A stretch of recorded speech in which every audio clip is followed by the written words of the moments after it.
Oh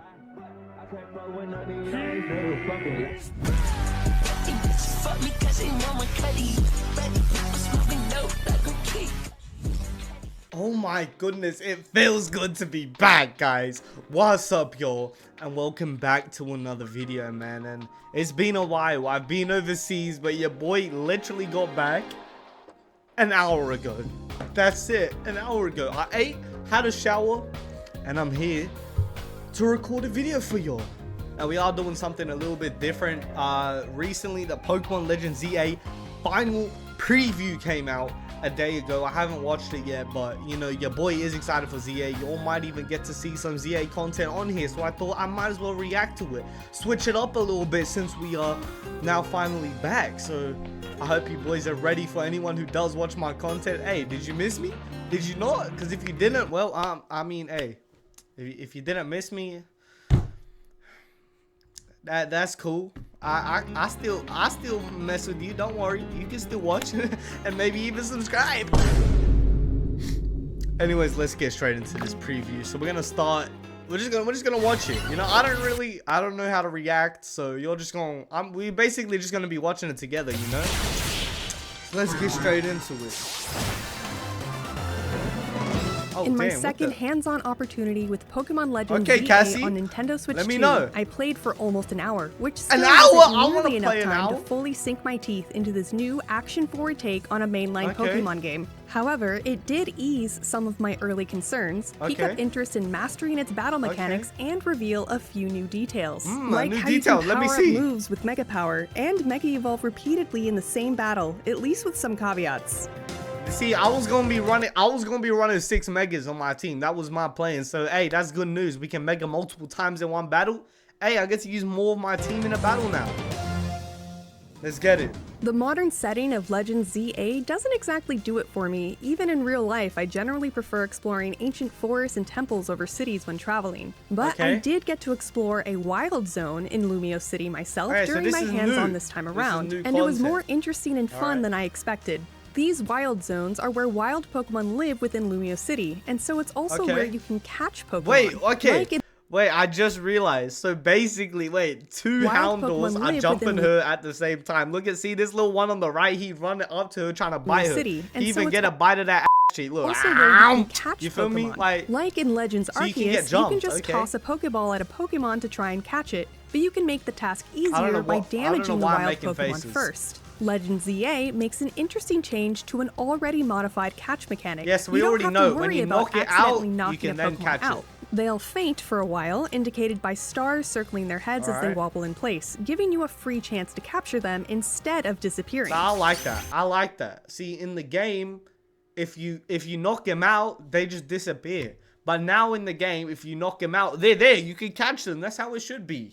I don't know why it's never been like that, but hey, it's finally in the game. But keep in mind, they will disappear if you wait too long after knocking them out. I'm curious about how this affects capture rate, like how status effects and less HP increase your chances of catching a Pokemon. I actually hope that knocking a Pokemon out resets its catch rate, so there's still some benefit to formulating a Pokemon catching strategy with the right moves. Removing tediousness is usually a good thing, but removing tension to streamline things isn't the change I'm looking for. Doing so completely undermines the satisfaction succeeding would have granted. Wait, so you can still catch? I'm looking for. Wait, can you? Yeah, she's not even in battle, so you can still catch. The satisfaction succeeding would have you had to knock him out. I understand it's much more difficult to methodically choose your next move to avoid knocking out a wild Pokemon in a real-time battle. Look at the starters. Look at the starter, bro. Methodically choose can we just talk about this? Which starter am I picking? In a real-time. Which starter am I picking? Low-key, I don't really mess with none of them. If I had to pick one, it would probably be Totodile. But I think I'm going with Chikorita. And there's a reason why, okay? Because if I have 3 starters, right? I would pick one of the Gen 3 starters, my favorite being Swampert. That would cover water. Then I would pick one of the Gen 7 starters, I think. Is it Gen 7 or Gen 6? The X and Y starters. You know, they just got revealed for having Megas. And Delphox, wow. What a starter. What a Mega design. And that's fire type, so I need another coverage, and it's got to be grass. So I think I'm picking up Meganium. It's probably getting a Mega, so Mega Meganium. That's probably what I'm picking most likely. But there needs to be some consequence for doing it. If there is no consequence, well, rip false swipe, I guess. Okay. The wild zones in Legends ZA use the you don't need false swipe anymore. You can knock them out and catch them. Of a city very well, allowing for exploration in the waterways below and the skyscraper rooftops above, creating microhabitats for different collections of Pokemon. At one point, I climbed up a building to escape a very angry Alpha Houndoom with glowing red eyes and found a flock of happy-go-lucky Swablu at the top. Apparently, some other trainers at the event went up to a different roof and encountered an Alpha Pikachu, who then chased them back down to Houndoom's domain, making for an even scarier encounter. And I say... Wait, so the alphas work together and jump you? Is that what she's saying? Or like, that just somehow happened? Scarier, because the Houndoom was kind of frightening. How about you show footage instead of just talking about it? Like, you played the game. Don't you have the footage? No?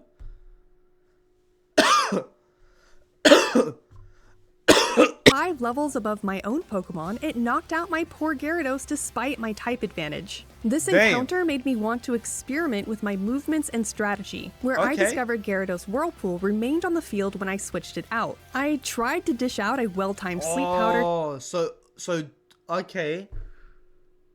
So moves like, is it Sandstorm or Sandstream and Whirlpool and that? They stay on the field. Like in the games, it would hit the Pokemon 3 to 5 times, like continuously over the course of like that many turns, and to Whirlpool combo with 2 different Pokemon. Cool. And though I couldn't quite pull it off well, it had me thinking of what possible combos could exist. Oh, dude. I'm just thinking about the 1v1v1v1 game mode. I want to play that so badly. I can't wait to play that. I've already pre-ordered the game and the DLC. I just want to play it. The issue with having moves on different Pokemon is that once you switch out, the new Pokemon's moves start on a cooldown, essentially replicating the core game's mechanic of allowing your opponent a free attack if you switch out in the middle of battle. The difference here is that, with quick thinking and positioning, there's a higher chance of avoiding said free attack. Legend ZA requires quick thinking too. With it being real time, there's... Wait, so you can still... Legend ZA... Wait, I just want to see this, right? So the Staryu shoots Confuse Ray. Requires... But the Roselia kills it and the move can still hit her. That's crazy. Too. With it being real time, there's not a second to waste it's still there. Ruminating over which move would be the most ideal or efficient. And it doesn't allow for forgetfulness. You'll need to know your team like the back of your hand to be able to make appropriate... I'm also using my wall. One of the best Megas. I want to switches use that. At the drop of a hat, unless you want to pause all the time. It can get a bit hectic, actually, especially when I didn't know the demo team. Overall, the Wild Zone had more crammed in it than what was suggested by looking at it on the map, made possible by the aforementioned verticality. There are plenty of Wild Zones, but I can't help but to worry about how samey they'll feel considering, well, they're all contained within a city. During this demo, But who cares? The city, in my opinion, I know a lot of people are saying the city looks little and unexplorable and empty. First of all, it doesn't look empty at all. I don't know anybody who says it looks empty. Your brain ain't braining. Number 2, it doesn't really look small. Like you can go into every little section of the game. Like you know, maybe I understand where you're coming from. But like it's not small. It's still explorable in a way, if you know what I mean. Once again, sorry, I'm trying to do reactions and give my opinion, but I don't do this, bro. I just play games. This is not what I do. I don't know, man. You'll like the reaction? You'll like my ideas and what I'm trying to say? Do I sound smart and ethological?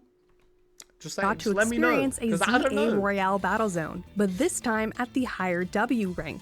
While playing, I found some slime blocking my path, which a water-type attack washed away, suggesting you'll need a variety of Pokemon on your team in order to adequately explore everywhere there is. You'll also want a mix of Pokemon and moves on your team to take advantage of extra missions. As I wandered the battle zone, I picked up glowing bonus cards on the ground, which then provided missions that popped up on the right side of the screen. Oh, you just find we could see these in a previous trailer, but I didn't expect how much more interesting they'd make the battle zones. Instead of just taking out trainers one by one.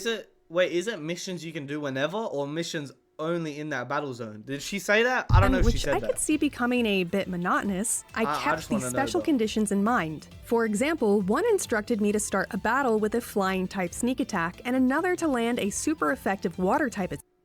Sneak up and start battles using flying type moves, 0 out of 1. Okay, I feel like you could do that whenever, right? Or maybe it's only in the battle zone since you only need to do it once. I think that's how it would be, right? I'm not too sure. Attack. Successfully fulfilling these conditions gave me more ticket points at the end of the battle, getting me closer to a challenger's ticket faster, which would then qualify me for a promotion match. The promotion match I battled against Rentaro reminded me a bit of a gym leader battle, except instead of the trainer having a monotype Pokemon team, he had a themed team. Rentaro works at a restaurant and had a Simisage, Simipour, and Simisir. Okay, that's cool. I like that. Seemingly a callback to Pokemon Black and White's restaurant-themed Striaton City Gym, run by Cylan, Chili, and Cress, whose partner Pokemon were the pre-evolutions of this trainer's lineup. Cool. I like that. So the rank-up trainers, which now replace the gym leaders in this game, aren't type-made. Like, they're not based on their type. They're based on the theme of the trainer. I like that. That's pretty cool. Forward to seeing other trainers. Dang, wait, Flame will actually just look cool there. Hold on. Flame Wool does look cool. It was a look at the way cool Simi battle, uses and that. I look forward to seeing bro, Simi C looks tough there. And I thought I never would say that, but Simi C looks tough there. Other trainers' teams as I crush their dreams to climb the ranks. Oh, that's new. Rank up to V. Alright. Finally, in the fourth part of the... Wait, I want to know what level that was real quick. Hold on. Level 25 is rank up W to V? That's like the 5th rank or something. We might be able to hit level 100 at the end of the game. Nah, it'd be like level 70 or 80, I think. Finally, in the fourth part of the demo, I fought a rogue Mega Evolved Pokemon. In the first demo I played at the Pokemon World Championships, I faced a Mega Absol, but this time it was the larger-than-life, recently revealed cool Mega Victreebel. I also had 3 Pokemon capable of Mega Evolution at my disposal. Huh? Oh, okay. A Houndoom, an Absol, and a Gardevoir. The battle against Mega Victreebel was more ferocious than the tutorial fight against Mega Absol, despite Naveen fighting by my side, but I welcomed the challenge. Its attacks left poison on the ground, making it more difficult to avoid damage while I simultaneously dished out commands and picked up Mega Power Orbs to Mega Evolve my Pokemon. And those look like they stay for long. Look at Naveen just sitting there like he don't care about the poison. You need to step out of that, my boy. What's happening to you? When my first Mega Evolution Pokemon fainted, I thought I was screwed. In the core Pokemon games, you can only Mega Evolve 1 Pokemon per battle and can't Mega Evolve again, even if your first Mega Evolution Pokemon faints. Unexpectedly, that wasn't the case during this battle in Legend ZA. I was expecting that like 1000%. I already knew we could as long as I gathered the required Mega Power. I didn't get to test if this works in trainer battles, so I asked. And I was essentially told you're not limited to single Mega Evolutions per battle, as long as you have the Mega Stone and Mega Power to support it. This is evidently possible when up against rogue Mega Evolved Pokemon, and likely possible in wild zones, since the Mega Ring fills up with energy with each attack and by collecting energy from breakable crystals. I'm curious how exactly this would work in trainer battles. In our demo, we weren't high enough rank to access Mega Power in the trainer battle portions, so we'll just have to test that later. Wait, what? Wait, so you can only Mega against random trainers at a certain point in the game? Speaking of Mega Power, this resource does more than just allow your Pokemon to Mega Evolve. See, you can also use Mega Power to power up a Pokemon's move into a plus move. Okay. And it just which packs more of a punch than usual. This power-up can be activated by pressing the plus button on the controller. I can't really see a reason. So you press plus, right? So you go, and then you click the move and it just does more damage? To do this instead of saving up Mega Power to Mega Evolve, since Mega Evolved Pokemon's moves are automatically plus moves. However, it could be a great mechanic it uses your Mega help Pokemon unable to Mega Evolve from becoming entirely obsolete. This would be that makes sense. So Pokemon who can't Mega can still use moves that do Mega-like damage.